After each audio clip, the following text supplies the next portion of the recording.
Hello, this is a Brave Knight Mercenary spotlight on Vanakka. Vanakka is a 5-star rarity support. Vanakka's story is that she likes to dance. She is so good at dancing that she is famous for it. Vanakka's companion is Rilke. She's also a dancer, but of the pole variant. She opted for more provocative dances to chase fame and attention, but eventually felt pretty empty. When she saw Vanakka's dance for her own, she felt inspiration returning and danced for Vanakka. Vanakka asked Rilke to join her in dancing, and together they danced. The end. Thanks for watching my Vanakka Mercenary Wait a minute. I'll briefly go over Vanakka's skills, gameplay style, and provide some of my opinions on her. I won't be going over the details of her skills, but just the general parts of it. I linked the Brave Knight Encyclopedia in the video description where you can easily read on her stats and skill values. Vanakka's first skill is Cheer Infliction Bestowal. This is Vanakka's main stat enhancement buff. This buff increases the buffed ally's attack and provides percentage max HP healing every turn. This buff is unremovable and lasts very long at 35 turns. Furthermore, it has a secondary component where if someone with Cheer Infliction Bestowal ends up dying, Vanakka gains a boost to her support stat for 32 turns. This allows Vanakka's future buffs to be even stronger if her allies dies with their existing buffs. At plus 10 and above, Cheer Infliction Bestowal also boosts her allies' crit damage stat. Vanakka's second skill is Dancing Moves. This is Vanakka's self-buff that activates before battle. Because it is a skill that activates before battle, it cannot be removed. It also lasts for 100 turns. This skill provides Vanakka with various powerful abilities. First off, Vanakka heals a portion of incoming damage that she is about to take. Second, she also increases the maximum damage reduction threshold that she can take. The base limit is 70% damage reduction, but she can further reduce it by up to 90%. Lastly, she also provides herself a large amount of incoming damage reduction. Vanakka's third skill is Dance of the Battlefield Aura. This is an aura skill that applies to all deployed allied warriors. This aura is applied before her turn ends, so she must have moved for this aura to take effect. If a warrior with Dance of Battlefield Aura takes damage, Vanakka will instead take the damage for them in their place. She will convert 99% of the incoming damage that the warrior takes as Dance of Sacrifice. Dance of Sacrifice causes her to take a fraction of the damage that she just converted. This probably sounds insanely confusing, but here's a simple way to explain it. Let's say my Rignet is about to take 1000 damage, but Vanakka applied her Dance of Battlefield Aura onto the Rignet. 99% of that 1000 damage is redirected to Vanakka instead, so Rignet only ends up taking 10 damage, and Vanakka redirects the rest of the 990 to herself.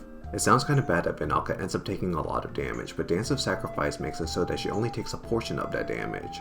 For example, if she is plus 5 and above, she only takes 20% of the damage that she redirected to her, so instead of 990 damage, she ends up taking 198. But that's not the end of it. Since the damage applied by this skill is treated as an additional damage, it's affected by the heavy damage reduction and healing components of Dancing Moves, which further reduces the damage that she takes. Now remember that she can have up to 90% damage reduction. That 198 damage is now barely 20 damage.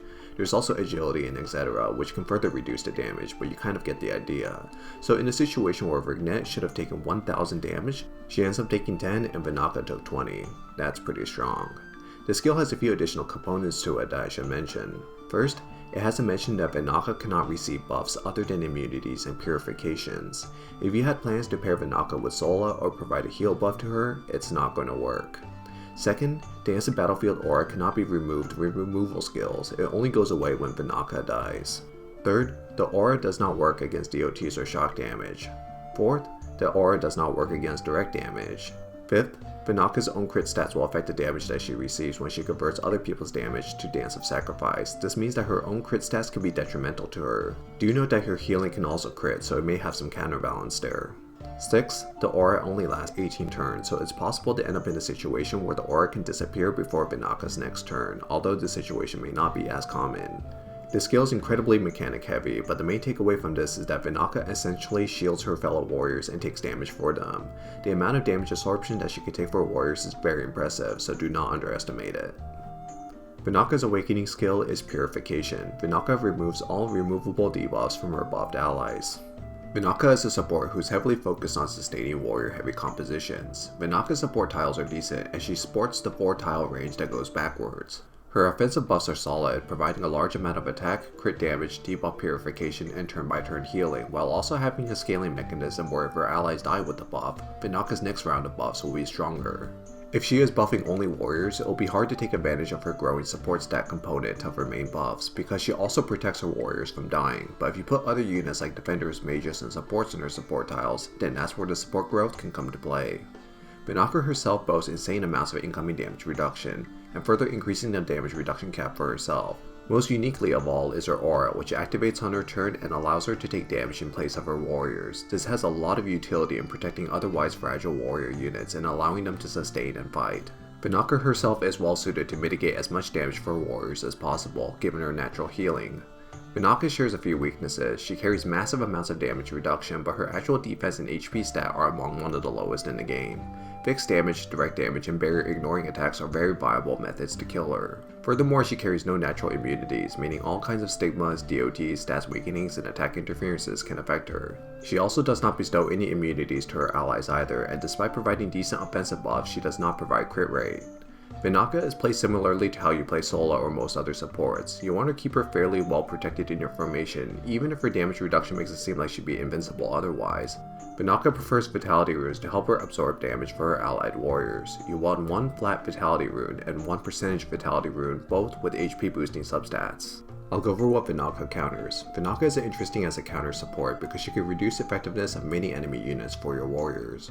For example, many warriors share some vulnerability against Seto, but Vanakka can mitigate his fixed damage if they run into him, granted they'll still need some DOT immunity to cover for the burn. If your warrior lane gets hit by Orfina, they can actually likely live if Ventana covers for them. Ventana creates a lot of interesting interactions that are tricky to list because it's often based on the matchup of your warriors involved. Basically, if a warrior on your team takes non-direct damage, Vanakka can help mitigate it. Vanakka herself is a great unit to block ass mode with because of her large amount of incoming damage reduction. Vanakka has a good chance of surviving any attack that is affected by incoming damage reduction. She can block Orfina and Valze even. Vanakka can only tank Valze in the opening where Valze does not have any graves yet. Once graves are involved, she'll begin dealing direct damage and Vanakka can no longer tank her. I'll go over some Vanakka counters now. Vanakka is highly susceptible to many offensive threats. Christina, Catherine, Gunther, and Kyria can take out Vanakka fairly well with their DOTs. Zeto, Siegmund, Dalvi, and Belfern can take her out with their fixed damage. Valze, Alec, and Levia can take her out with direct damage. And finally, Bane can take her out with her Stigma, while Kaelin can affect Vanakka with her Stigma. She is also vulnerable to shock, so Arcan and Albion buffed units can present a threat as well. Other debuffs can also be problematic, such as Celia Stigma and Silences. While Vanakka's buffs are good to deal with prohibitions due to their long duration, Vanakka's auras on her warriors must be refreshed as they last only up to 18 turns. If her warrior units are affected by buff prohibition, then they won't receive the next round of her auras when her turn is up, and she can't share damage for them. In that regard, Mamonir, Valze, and a well-timed Helga can cause issues for Vanakka. As for dealing with Vanakka's warriors, they're still vulnerable to DOTs and shock, so those are viable methods to work around the aura. So some synergies with Vanakka. Vanakka works well to patch up some weaknesses that many warriors may have while enhancing the power of others. Vanakka helps gives more durability to warriors, which is especially helpful for really fragile ones. Alec and Gunther primarily suffer from this fatal condition called dying, and Vanakka can help mitigate the damage that they take so they don't die as much. Taylor and Larkus could work similarly as well, but both of these characters are pretty bad currently. She can also help with Siegmund, Eden, Gunther, Dalvi, Susera, and pretty much every warrior. Do note that she has some degree of anti-synergy with Eden, in that Eden does not like healing and relies on being a fairly low health to do a lot of damage. She also doesn't synergize well with Seto because Seto can't receive buffs other than immunities. You may also want to pair Vanakka with another support that can help provide crit rate to your units, since Vanakka does not do this. Asmode, Raphithia, and Galinia could be considered. Okay, so for my opinion, starting from the simple part of her skill set, Vanakka is already pretty darn good just by sheer virtue of her 35 turn unremovable buff that grants pretty strong offensive stats. Even if Vanakka bites the dust early, her buffs will still last quite a bit for a round or two. Vanakka's incrementing support stat gimmick is more of a novelty and bonus than something to play around, so that's not really a strong selling point for her. The main thing that distinguishes Vanakka from other supports is her aura. If you made it this far in the video, you probably understand by now how much of a mechanical clusterfudge that this skill can be. It's really complex and lends itself to a lot of weird interactions. The concept it's trying to sell though is compelling. Your warriors can survive better so long as Vanakka is alive, and is pretty effective, but it has some weaknesses. Remember that the aura only activates when Vanakka takes her turn, so for defensive situations where you're moving second, your warriors are not shielded yet. Venaka sees pretty versatile usage in all content, but will be very effective in Guild War defenses. She's also very good if you're moving first in Underground Arena, and I suspect that she'll be pretty powerful in regular arena as well. She's also a decent PvE support overall. So the question begs, should you invest in Venaka? My answer is incredibly mixed on this one. Venaka is an interesting warrior-based support, so if you're running a warrior composition, she's definitely the character worth investing in your lineup. Some players in Arena do not opt to run for solo compositions and instead focus heavy use on offensive units like Alec, Susera, Gunther, Angelica, Siegmund, Orfina, Asbode, and Balze. Venaka is fantastic for players like these to experiment with. If you're already heavily invested in more mage-like compositions such as a solo one, then I would say that having Venaka is not a priority. Now here's the thing, Venaka is a unit that is not self-reliant at all, and she has a lot of complex interactions with her own allies. This means as new warriors are being introduced or reworked, Venaka should be constantly revisited, and her viability is pretty volatile as a result. This gives her some promise in being future-proof. Venaka is a good investment currently by lack of reasonably good competition. Supports that are ran currently in warrior compositions tend to be Belieth and Galania, and Venaka carries the virtue of an unremovable buffs that these two do not. The other options for unremovable buffs are Veronia, Michaela, and Stella.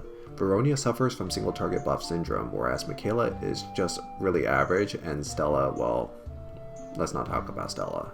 This leaves Venaka in a pretty comfy position of doing what she can do well because others either have flaws or just aren't good at what she does.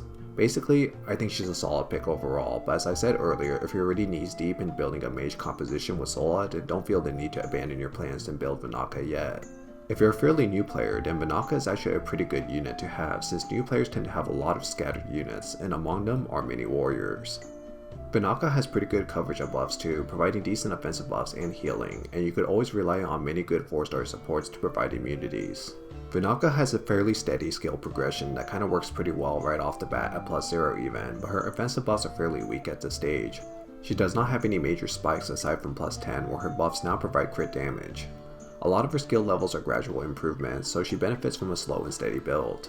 Her offensive buffs cap out at +14, and +15 for her isn't necessary as it improves her incoming damage reduction by 5%. It's nice, but hardly a game changer.